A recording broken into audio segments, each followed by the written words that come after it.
más allá del tiempo. Amado maestro, tu visión es muy hermosa y además es particularmente simple. Pero cuando pienso en todo aquello de lo que tiene que limpiarse el ser humano, parece que la cosa se complica. Creo que lo que más le cuesta soltar al ser humano, para que se pueda realizar tu visión, es lo que llamamos el poder, tanto el mundano como el espiritual. Para mí, esta gente preferiría que el mundo estallara que renunciar a su precioso poder. ¿Es así? Así es. La gente es tan inconsciente que puede hacer cualquier cosa para mantener su poder, su respetabilidad, aunque eso suponga hacer estallar el mundo entero. Pueden arriesgar cualquier cosa para salvar su ego. Y son las personas que de manera natural acceden a los puestos de poder, porque son los únicos que lo buscan. Ninguna persona inteligente y creativa busca el poder. Ninguna persona inteligente está interesada en dominar a los demás. Su principal interés consiste en conocerse a sí misma. Por eso las personas con mayor calidad de inteligencia se dirigen al misticismo y los mediocres van en busca del poder. Ese poder puede ser mundano, político. Puede estar basado en el dinero o puede ser el dominio espiritual de millones de personas, pero el impulso básico es dominar cada vez a más gente. Este impulso surge porque no te conoces a ti mismo, y no quieres saber lo que no sabes de ti mismo. Tienes mucho miedo a tomar conciencia de la ignorancia que prevalece en el centro mismo de tu ser. Te escapas de esa oscuridad por medio de estos métodos. Ambición de dinero, ambición de poder, ambición de respetabilidad, de honor. Y un hombre que tiene oscuridad dentro de sí mismo puede hacer cualquier cosa destructiva. La creatividad es imposible para una persona así, porque la creatividad viene de ser consciente, de estar un poco alerta, luz, amor. La creatividad no está interesada en dominar a nadie, ¿para qué? El otro es el otro. Ni dominas a otro ni te dejas dominar por nadie. La libertad es el sabor mismo de mantener esa pequeña alerta. Pero esta gente está completamente dormida. En medio de su sueño están fabricando bombas atómicas, armas nucleares, sin saber lo que hacen. Lo único que los mantiene en movimiento es una cosa: más y más poder. Y cualquiera que se interponga en su camino debe ser destruido. No saben nada más. Son bárbaros que no han evolucionado hasta el estado humano. Sí, pueden destruir todo el mundo. Ya están preparados para hacerlo. Todos están contra mí porque yo les estoy delatando. Y estoy sorprendido. En todo el ancho mundo no hay nadie que quiera unir sus manos con las mías porque la gente tiene miedo de los poderosos. Pueden destruirles. Uno solo deja de tener miedo cuando se sabe indestructible. Puedes matarle pero no puedes destruir su ser. Pero estas personas han ido desapareciendo lentamente de la tierra. No los hemos cuidado. Los matamos y después los adoramos. Esto también tiene que ser comprendido, porque toda la gente que hemos matado, por ejemplo, Jesús, Sócrates, Ali Mansour, Sarmat, son inmensamente respetables después de que han sido asesinadas. Cuando estaban vivos todo el mundo los condenaba, no solo los que tenían el poder, también los que no lo tenían. Los que no tenían el poder los condenaban para mostrar a los poderosos: estamos con vosotros. Y los poderosos los condenaban porque esta gente tenía una visión. Si su visión tenía éxito, no habría dominación en el mundo. Entonces habría seres humanos, cada uno de ellos único, floreciendo a su manera. Pero a toda esta gente se le adora una vez muerta. Es producto de la culpa. Primero les matan, los poderosos los matan con el apoyo de los desvalidos, de los dominados. Es un apoyo involuntario pero muy fanático, porque quieren mostrar a todo el mundo: estamos más contra ellos que vosotros, y estamos más a favor de los poderosos que vosotros. Pero una vez que el hombre ya está muerto, crucificado, envenenado, hay gente que empieza a sentirse culpable, porque en un principio no querían matar a ese hombre. No tenían ningún problema con él. No estaba destruyendo ninguno de sus intereses creados. Simplemente apoyaban a los poderosos porque tenían miedo de que si no los apoyaban, si se quedaban en silencio, serían sospechosos de apoyar a la persona asesinada. Un discípulo de Jesús estaba entre la multitud cuando le crucificaron, no se parecía a los demás, no era de allí, era un extranjero que nadie reconocía, y le preguntaron: ¿quién eres tú? ¿Conoces al hombre que ha sido crucificado? Y él dijo: no, nunca he oído hablar de él. Al ver que venía tanta gente hacia aquí, he venido a ver qué pasaba. Él tampoco pudo admitir que era un discípulo de Jesús porque sabía que habría acabado en otra cruz. Así, finalmente, cuando esta gente está crucificada, los que han dado su apoyo sin ganas empiezan a sentirse culpables. ¿Qué habéis hecho contra este inocente que no había hecho daño a nadie? Y tenía razón en todo lo que decía. Pueden entender que los poderosos están explotando a todo el mundo. Este es un mundo extraño. Hay gente que conocemos actualmente como reyes y reinas, pero si sigues su linaje hasta el principio, son descendientes de ladrones. ¿Cómo consiguieron los títulos de realeza? Son grandes ladrones que han matado a mucha gente, han acumulado dinero, tierra, se han declarado señores de la tierra, y ahora tienen sangre real. Son descendientes de criminales, y no de criminales ordinarios sino de grandes criminales. Pero tienen dinero y tienen poder. Naturalmente su sangre es especial. La gente ya ha sabido desde el principio que se ha visto aplastada, asesinada lentamente. Trabajan duro y no pueden permitirse ni una comida al día. Producen, pero los poderosos se apropian de todo su trabajo. Por eso, cuando apoyan a los poderosos, lo hacen sin ganas. Esa falta de ganas, cuando el hombre está muerto, se convierte en culpa. Comienzan a sentir que han participado en un acto criminal. No han hecho nada pero de alguna forma han participado. Estaban mostrando su apoyo a los poderosos. La adoración surge para quitarse de encima la culpabilidad. La adoración solo es para quitarse la culpa, para lavar la culpa. Así es como las grandes religiones como la cristiandad. Por lo demás, Jesús no tenía la genialidad suficiente para producir una religión tan grande. Había cientos de rabinos muchos más inteligentes, mucho más cruditos que él. Era un joven sin estudios, pero su crucifixión cambió totalmente la situación. Después de crucificarle hicieron de él un dios para los millones de personas que apoyaron su crucifixión. Empezaron a sentirse culpables. Si lo examinas en profundidad, podrás verlo. Jesús murió por orden del emperador romano, de su virrey en Judea, Poncio Pilatos, con el acuerdo de los altos sacerdotes del templo judío. Actualmente Roma ha sido la capital de la cristiandad durante 20 siglos, pero la orden de matar a Jesús vino de Roma. Posteriormente llegó el día en el que todo el imperio romano se convirtió en la civilización cristiana. Actualmente, el Papa solo tiene un pedazo de tierra, 20 kilómetros cuadrados, pero constituyen un país independiente. Ha ido encogiéndose lentamente. Anteriormente llegó a poseer toda Italia. Estaba por encima del Estado. En Roma se mataba a los cristianos. Cristo fue el primero, a continuación cualquiera que se hiciera cristiano moría de la misma forma. Cientos de personas fueron crucificadas. Y estas crucifixiones crearon tanta culpabilidad en la gente que de todo ello surgió una gran religión. Pero una religión así solo puede ser una cobertura psicológica. No puede ser una religión verdadera. Simplemente encubre tu culpabilidad. Cuanto más fanática es una persona religiosa, a través de su fanatismo puedes medir lo culpable que se siente, lo que se esconde detrás. La cristiandad se convirtió en la mayor religión del mundo por la simple razón de que no solo Cristo, sino muchos otros que se habían hecho cristianos, fueron crucificados sin juicio previo. Las masas apoyaban a los poderosos pero en el fondo se sentían heridas. Lo que estaba ocurriendo sencillamente era inhumano, no debería haber ocurrido. Pero eran pobres, no tenían poder. No podían hacer otra cosa que rendir culto de adoración. Una religión real siempre es meditación. Una religión falsa siempre es adoración. La adoración es un método psicológico para lavarte las manos de la sangre que ves en ellas. Hasta Poncio Pilatos, lo primero que hizo después de ordenar la crucifixión de Jesús fue lavarse las manos, porque no estaba dispuesto a matar a un hombre inocente. Había hablado con él, se había disfrazado para escucharle mientras hablaba con sus discípulos y empezó a amar algo en aquel hombre. Era inocente. Decía cosas locas pero su forma de decirlas era muy hermosa. No tenía estudios pero lo que decía era pura poesía. No sabía mucho, pero lo que sabía lo expresaba con una gran autoridad. Y no estaba haciendo daño a nadie. Si no quieres escucharle, no le escuches. Si no quieres seguirle, no le sigas. No está predicando ninguna idea peligrosa. Poncio Pilatos quería liberarlo. Intentó persuadir a los sacerdotes de que le liberaran porque parecía inocente. Pero los judíos no estaban dispuestos a liberarlo. Y cometieron un gran error. Son los responsables de la creación de la cristiandad. En el fondo, los judíos son responsables de todo el derramamiento de sangre que la cristiandad ha producido, y la cristiandad se ha vengado. Ha torturado a los judíos, los ha matado, los ha dejado sin hogar. Esto ha venido ocurriendo durante siglos. ¿Quiénes son los que se hicieron cristianos? Unos cuantos judíos que sintieron la inocencia de la persona pero temían a los sacerdotes, a la jerarquía religiosa que estaba en el poder.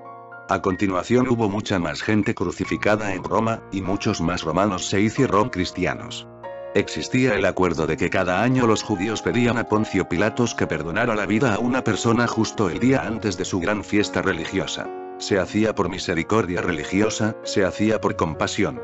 Poncio Pilatos esperaba que le pidieran que liberase a Jesús. Porque había 3 personas que iban a ser crucificadas, ya que los otros 2 eran grandes criminales.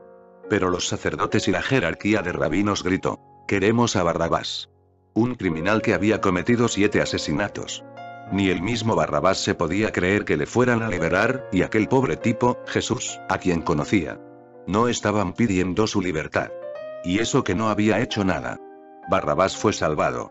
Los cristianos no hablan mucho de Barrabás, pero es un personaje tremendamente poderoso y muy importante, porque el milagro le ocurrió a él, no a Jesús. Se esperaba que Dios salvase a Jesús, pero Dios falló la diana. Barrabás no podía creérselo. Cuando le liberaron miraba atrás una y otra vez, debía haber algún error. Era un gran criminal, no había crimen que no hubiera cometido. Violación, asesinato, y siempre estaba bebido, era un borracho. Pero el rostro de Jesús se grabó en su mente y le torturaba. Él también empezó a sentirse culpable. No debería haber sido liberado. Era perfectamente justo que me crucificaran. Ese pobre hombre. Yo he tomado su lugar y él ha tomado el mío. El corazón se le ablandaba un poco al pensar en Jesús. En 6 meses volvió a viajar y a asesinar, y fue atrapado otra vez. Pero la regla era que una vez que el emperador romano había librado a alguien de la crucifixión, esa persona no podía volver a ser crucificada. Por eso tuvieron que encontrar una alternativa para esta gente, porque como eran unos criminales tan empecinados era seguro que volverían a cometer algún delito. En Roma había una mina de carbón muy peligrosa. Esta gente solía ser enviada a picar a la mina de carbón. Y la mina ya era tan profunda que de vez en cuando había un colapso que mataba a miles de trabajadores. Esa era su forma de evitar la crucifixión. Barrabás fue enviado a la mina de carbón en Roma.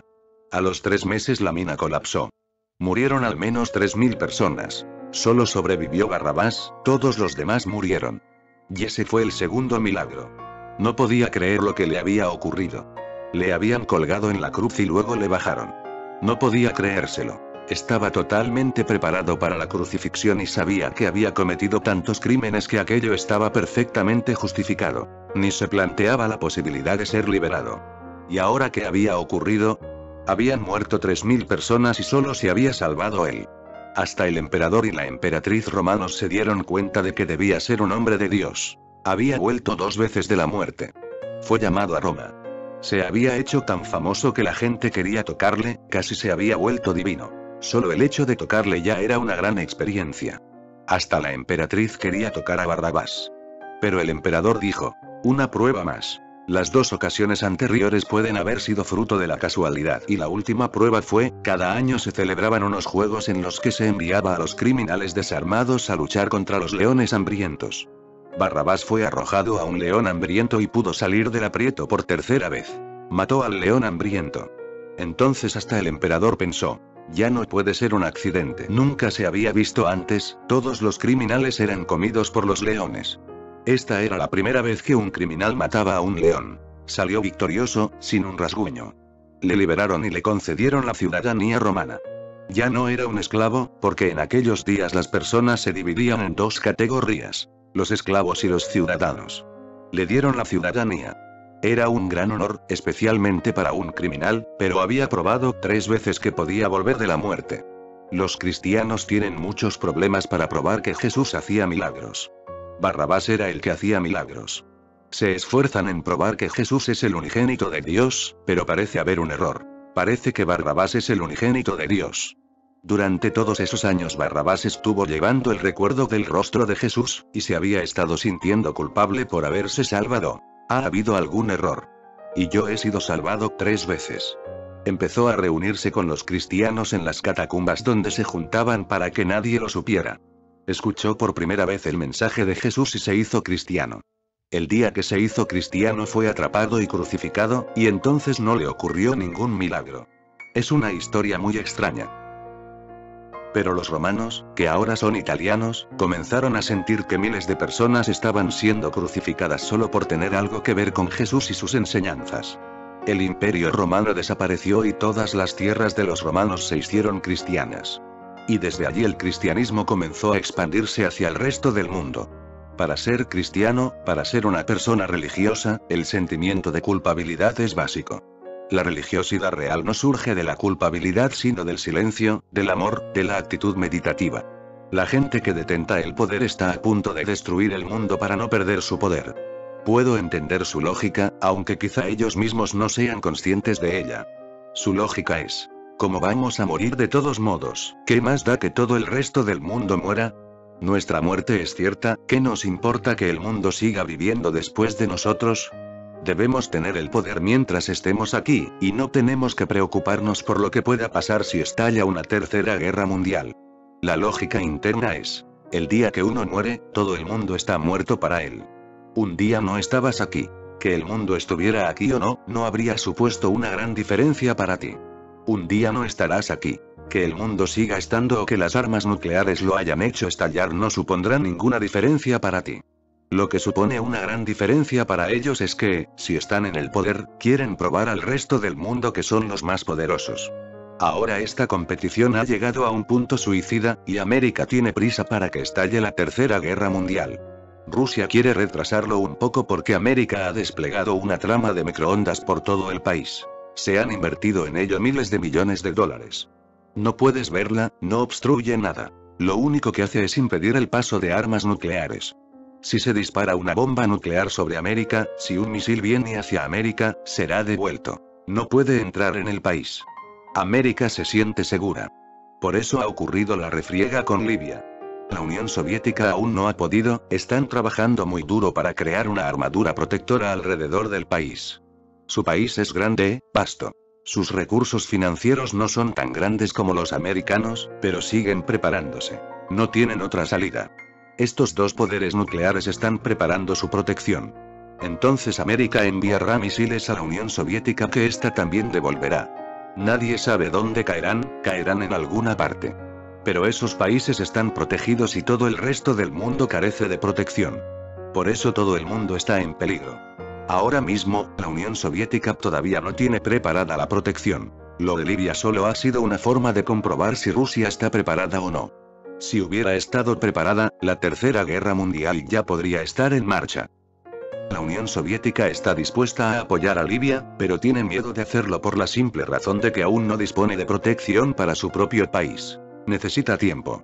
Por eso los líderes soviéticos hablan de reducir poco a poco la producción de armas nucleares de tal manera que para el final de este siglo toda la producción se detenga. Y todo el mundo se queda impresionado ante esa iniciativa.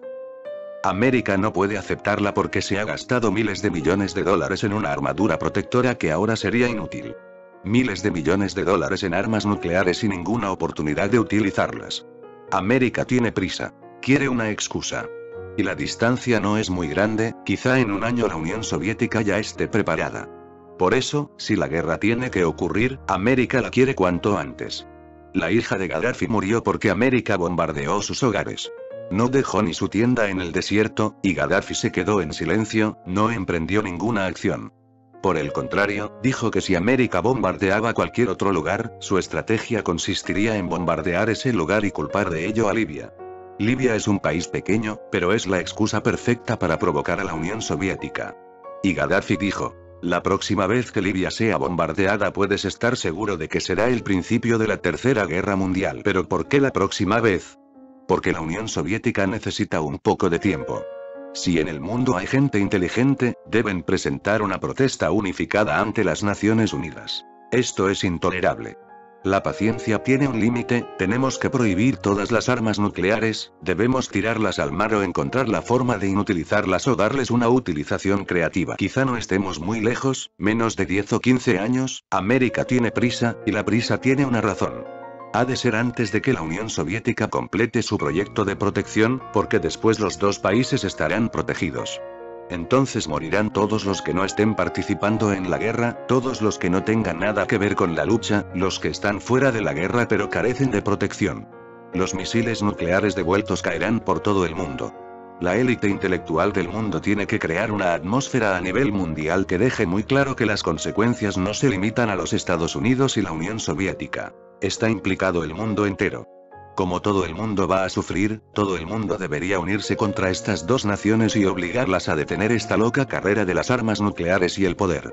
Pero no parece haber protesta, no parece haber preocupación.